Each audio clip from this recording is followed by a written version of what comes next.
Donc le mailloïgraphe, il naît à partir de deux idées. La première, c'était ici à Camopi, quand j'ai croisé quelques jeunes, la première fois que je suis venue là.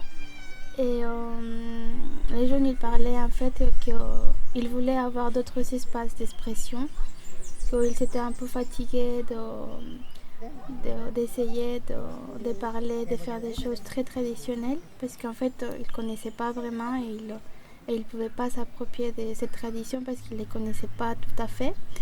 Tout est là à l'intérieur. Et puis les feux, ça représente plutôt la communication en fait avec tous les esprits. Parce que le feu a un esprit très fort aussi. Et dans la fumée, lorsque le chaman communique avec les esprits du jaguar, bon, il y a souvent le feu qui allume devant lui. C'est juste pour lui. C'est une protection en fait. C'est ça le feu. Como indígena para hacer ahorita el que viene el Día Internacional del Jaguar, el 29 de noviembre. Entonces viene consigo ese interés por hacerle el homenaje, ¿sí? Entonces días anticipados, que eso sería el martes, ¿cierto? El martes es el día del jaguar. C'est quelque chose de très intéressant parce que même si Franklin ne parle pas français, le langage c'est l'art et il n'y a pas cette hiérarchie en fait dans le travail qu'il fait.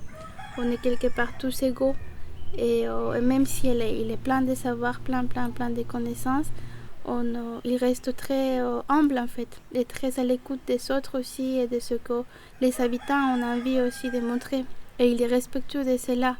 Donc ça c'est, je pense, c'est la plus-value du projet et en plus il n'existe pas la peur vis-à-vis des habitants que Franklin il s'approprie des savoirs d'ici parce que lui-même il a déjà sa culture. Donc pour les habitants, je pense que ça c'est aussi quelque chose d'important et c'est pour ça qu'il s'ouvre aussi vis-à-vis de lui aussi. Cette année, le mailloïgraphe il est très intime. On reste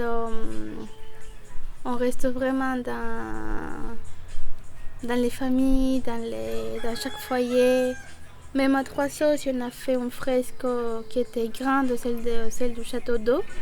Elle est née aussi de cette intimité du Cachiri, de cette intimité de certains anciens qui ont parlé, des échanges qu'il y a eu, et un petit groupe qui s'est formé pour travailler. Et oui, même dans chaque maison aussi, on a laissé une trace.